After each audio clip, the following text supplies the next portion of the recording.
जो है राइट बनता नहीं था। ईडी को बहुत ज़्यादा प्रेशराइज करके ही उसका यूज हो रहा है। अब देखिए ऐसा है कि एक पार्टी को टारगेट किया हुआ है इन्होंने। अभी आप अपोजिशन की बात करिए ना, इंडिया अलायंस है, उन्होंने तो सब यही बोला है कि भाई निष्पक्ष जांच होनी चाहिए। महिला आरक्षण की आप बात कर रही हैं, महिला आरक्षण अभी कोई लागू नहीं हो रहा है। नमस्कार, आप देख रहे हैं सौगन टीवी और मैं हूं आपके साथ राधिका शर्मा।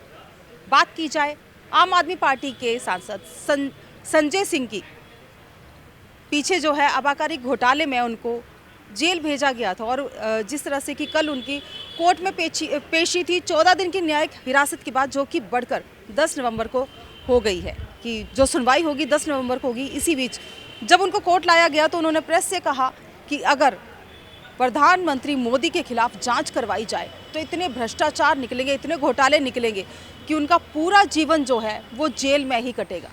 तो आइए बातचीत कर लेते हैं, क्या कुछ कहना है। नहीं, अब वो अगर संजय सिंह जी ये बात कह रहे हैं तो इसकी भी जांच होनी चाहिए। अगर वो पब्लिकली बोल रहे हैं तो इसकी भी जांच होनी चाहिए। अच्छा, जांच का विषय है। हाँ, जांच का विषय है। वो भी तो किसी तथ्य पे बोल रहे होंगे ना, कि किसी तथ्य पे उनको अगर अरेस्ट किया है तो इनके भी कोई तथ्य होगा इनके पास में, तभी इनको इतनी बातें कर रहे हैं वो।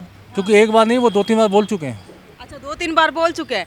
तो क्या लगता है, कहीं ना कहीं अगर देखने को मिले जिस तरह से विपक्ष बोल रहा है कि ईडी के जितने भी मामले हैं सारा जो है मोदी के इशारों पे नाचते हैं, बीजेपी के इशारों पे नाचते हैं। नहीं, ये सच्चाई है मैम, ये बिल्कुल सच्चाई है। देखिए, अभी आपका देखिए इलेक्शन का टाइम है, आचार संहिता लगी हुई है। ईडी का जो है राइट बनता नहीं था। ईडी को बहुत ज़्यादा प्रेशराइज करके ही उसका यूज हो रहा है। अच्छा। हाँ, तो ये फैक्ट है कि वो जो हमारे देश के दो हैं, जो होम मिनिस्टर साहब हैं और प्रधानमंत्री जी हैं, सीतारमन जी फाइनेंस मिनिस्ट्री है, तो कहीं ना कहीं उनका दबाव है, उसके दबाव में ही ये छापेमारी हुई है। अच्छा, अब उनका भी दबाव साथ में है इसलिए छापेमारी हो रही है। इसलिए छापेमारी हुई है। तो क्या लगता है, अगर विपक्ष जो है भ्रष्टाचारी नहीं है तो अभी तक अभी भी जेल में ही है संजय सिंह, छूट जाना चाहिए। मनीष सिसोदिया भी जेल में है, उससे पहले सत्येंद्र जैन थे, वो भी अभी तक जेल में है। जमानत क्यों नहीं मिली? अगर कहीं ना कहीं बेगुनाह होते तो जमानत तो मिल जाती। नहीं, जमानत तो वो सिसोदिया जी की तो होने वाली है। अभी थोड़ा सा वो सुप्रीम कोर्ट में है, उनकी जमानत हो जाएगी। अब देखिए ऐसा है कि एक पार्टी को टारगेट किया हुआ है इन्होंने। हाँ, आम आदमी पार्टी, आपको पता लार्ज स्केल में तो है नहीं, लेकिन फिर भी ठीक है, नेशनल उस पर है। तो ऐसा नहीं है कि ये भ्रष्टाचारी हैं, अभी इनका प्रूफ नहीं हुआ है। इनको उठाया है, जेल में डाल दिया है, कोर्ट से इनको वो मिल रहा है। अभी डिक्लेयर नहीं हुआ कि हाँ नहीं है। अगर मैं वही कह रही हूँ, अगर भ्रष्टाचारी नहीं है तो उनको चिंता करने की क्या जरूरत है? उल्टा पलटवार करने की क्या जरूरत है? अपना केस लड़े, खुद को बेकसूर साबित करे और बाहर आए। देखिए मैम, ऐसा है कि इसमें किसी और पार्टी ने नहीं बोला है। आम आदमी पार्टी जिनका ऊपर एक्शन हुआ है वही बोल रहे हैं। अभी आप अपोजिशन की बात करिए ना, इंडिया अलायंस है, उन्होंने तो सब यही बोला है कि भाई निष्पक्ष जांच होनी चाहिए। और तो ये बातें निकली हैं, और जो बातें हुई हैं कि वो बुखलाए हुए हैं, तो देखिए जिस पे लगा चार्जेस लगे हैं वही पार्टी के ही बोल रहे हैं नुमाइंदे, और कोई नहीं बोल रहा है। लेकिन जहाँ तक देखा जाए सत्ता पक्ष से ये भी बोला जा रहा है कि अगर वो भ्रष्टाचारी नहीं है तो उनको इतना परेशान होने की ज़रूरत नहीं है।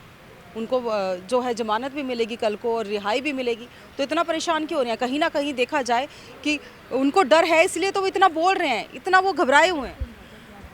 नहीं नहीं, डर नहीं है। देखिए, वो तो बेखौफ है, उन्हें मालूम है कि ये क्या चल रहा है। ठीक है, क्योंकि इस समय जंगल राज है। अच्छा, जंगल राज। बिल्कुल जंगल राज चल रहा है। क्योंकि आज मैं भी 54 ईयर्स का हो गया हूँ। 54 ईयर्स में पहला प्रधानमंत्री ऐसा देखा है और पहली सरकार ऐसी देखी है कि 9 साल में सिर्फ जो है काम कोई अच्छा नहीं हुआ है, सब उल्टे सीधे। बहुत तो काम किया है जो है भाजपा ने, कितना काम किया है। 370 हटाई है, 3 तलाक वाला जो मसला था वो हल किया है, बहुत सारी चीज़ें ऐसी हैं। महिलाओं के लिए आरक्षण भी दिया है, काम कहाँ नहीं किया, सड़कें बनाई हैं, विकास भी किया है, चंद्रयान भी लेकर गए। महिला आरक्षण की आप बात कर रही हैं, महिला आरक्षण अभी कोई लागू नहीं हो रहा है। ठीक है, वो तो एक आपका ये लगा लीजिए, जैसे वो पहले बोलते थे ना 15 लाख रुपए आएंगे, तो बस ऐसे एक वो छोड़ दिया गया है। 10 साल तक महिला आरक्षण बिल पे कोई काम नहीं है। ठीक है, आप वो देख लीजिए ना, जो राहुल जी ने मुद्दा 370 नहीं, अभी मैडम कंप्लीट नहीं हुआ है वो भी अभी सुप्रीम कोर्ट में जो है उसका जजमेंट आनी बाकी है। जो सुप्रीम कोर्ट में उसका जो है ना केस लगा हुआ है। तो ये मत कहिए, ये तो क्या है, भाजपा की अपनी नीति है, वो अपना दिखाना चाहते हैं कि कोई काम तो उन्होंने किया नहीं है। अब काम किया नहीं है, लेकिन लोगों को जो है, अब वो क्या इलेक्शन आ गए तो क्या बोलेंगे, अब यही तो बोलेंगे। कोई क्या काम किया उन्होंने? कोई काम नहीं किया। तो सारे मुद्दे आप देख लो, गरीबों को कहते हैं हमने खाना कुछ किया है, डिजिटल जो है वो कर दिया है, वो तो मैडम ऐसा है, जितना सारा डिजिटल किया है। उसके अलावा उज्ज्वला योजना भी लेकर आए, घर भी दिए गए महिलाओं को। मैडम जिनको उज्ज्वला योजना के अंतर्गत गैस सिलेंडर मिला है ना, आप उनसे जाके पूछिए कि वो एक बार मिलने के बाद दोबारा भरवा सके।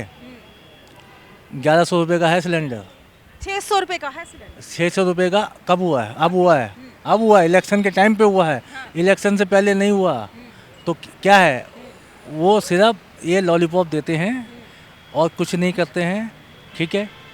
क्योंकि अब ये बताइए, एमपी के अंदर इलेक्शन होने वाले हैं, तो वहाँ के जो सीएम साहब हैं वो पब्लिक से क्यों पूछ रहे हैं कि मोदी साहब को आना चाहिए कि नहीं आना चाहिए?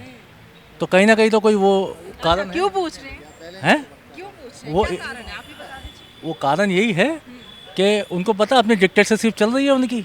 जिसको चाहते हैं उनको पसंद, जिसको चाहते हैं उसको बुलाते हैं, जिसको नहीं चाहते उसको नहीं बुलाते। चाहे राजस्थान का हाल देख लो, चाहे वो छत्तीसगढ़ का देख लो। रमन कुमार जी जो सीएम थे वो कहाँ हैं? वसुंधरा का देखो, वसुंधरा को साइडलाइन कर दिया, शिवराज को साइडलाइन कर दिया। तो ये क्या है? ये अपनी डिक्टेटरशिप है। देखिए, जिस तरह से संजय सिंह ने कहा है कि अगर मोदी पे कार्रवाई की जाए तो इतने घोटाले और भ्रष्टाचार निकलेगा कि पूरी ज़िंदगी जो है, मोदी की ज़िंदगी जो है वो जेल की सलाखों के पीछे कटेगी। आपकी क्या राय, अपनी राय हमारे साथ ज़रूर साझा करें। इन्हीं सब खबरों के लिए जुड़े रहिए हमारे साथ, देखते रहिए सौगंध टीवी। कैमरामैन सुमित के साथ राधिका शर्मा। आप देख रहे हैं सौगंध टीवी, सौगंध वतन की।